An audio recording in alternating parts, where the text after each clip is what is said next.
Tang, who takes over with the Dodgers. 96. And a run homer hit by Dahl in the third. And he swings and gets into this one out to right.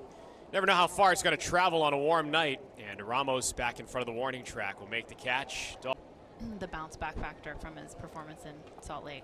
Up the 2-run homer. That was the only hit that left the infield that he allowed, as that's hit through the right side by Avens. Avens an aggressive turn. He'll test the arm of Ramos, and the throw will be late. So a hustle double there for Drew Avens. Well, things in baseball that you can't control. And I think speed is one thing. Kind of took a gander, and he turned on the Jets about halfway up that first base line. Into a triple. That's just the instincts are so important in this game, and that's. It really messed with him mentally as to his instincts. Should I go? Now I don't know.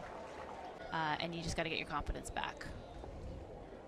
For Kai-Wei Tang, by the way, this is the first time that he's come out of the bullpen. This is his 5th appearance with the River Cats, and the first time that it's been out of the pen, as that pitch was called a strike, and this will be challenged by Miguel Vargas. So the animation is up, and a ball. That is the verdict, brought to you by Mosley Collins Law. One out double. And strikeouts. And he does get the swing and miss into Miguel Vargas. That does not look like Miguel. It's just. Wow. Ooh. That was just off the outside and back fly. So right in the center field on Bryce. It looks like Jabba the Hutt on karaoke night. Sax, do you ever do karaoke? Oh yeah, I don't want to tell you about it on the air though. It's too long of a story, and the juice is not worth the squeeze. Let's just put it that way. Okay. And now Avens got to take third base. There was nobody to cover third. 2 balls and 2 strikes after this 2-2 pitch. And payoff pitch, and it misses off the inside. Wow. Went to have something to eat, and they were having karaoke.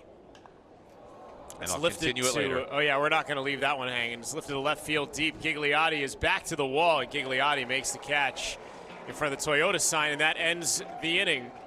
So Kai-Wei Tang survives a turbulent 5th. No run into the 6th inning, and the Dodgers a 3-2 lead. And pitch is going to be fouled off to the right by the 0-2 from Tang is.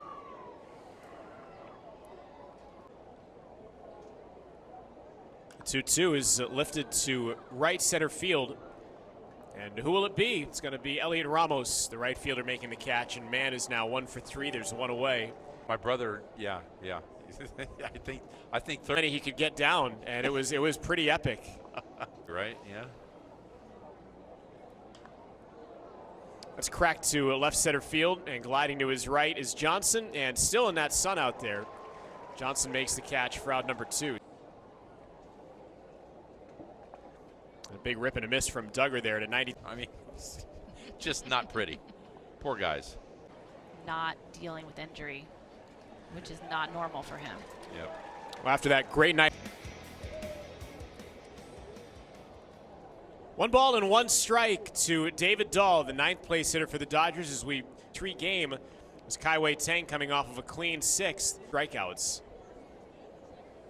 And Dahl swings and fouls that one back. And this is loaded in the 5th, and then, as I mentioned, pitched a 1-2-3.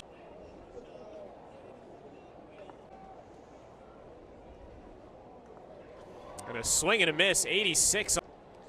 And our first question is for Steve. Steve. Okay.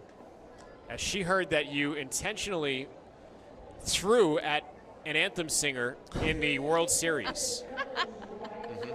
In 1988, when you're obviously playing with the Dodgers, so some Dodgers fans might be intrigued, as there's going to be a challenge here.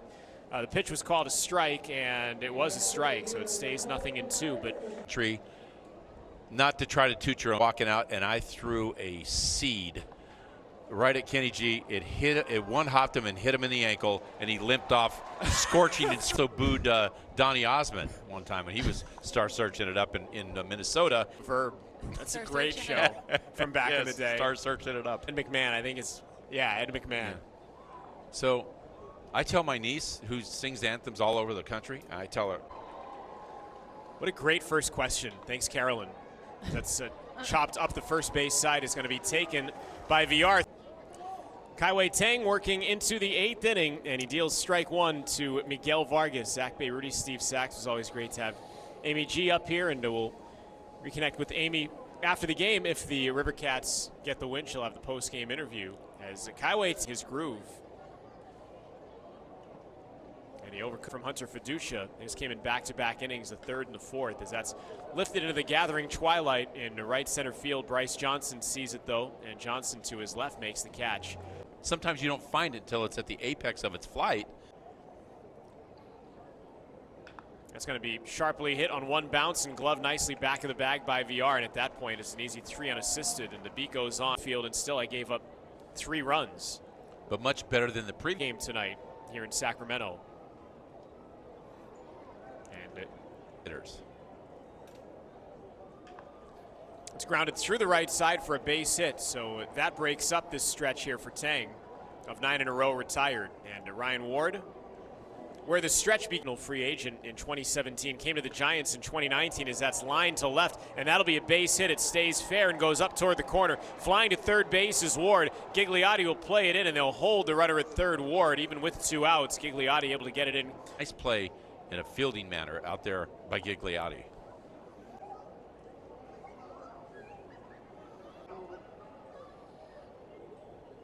It's way in.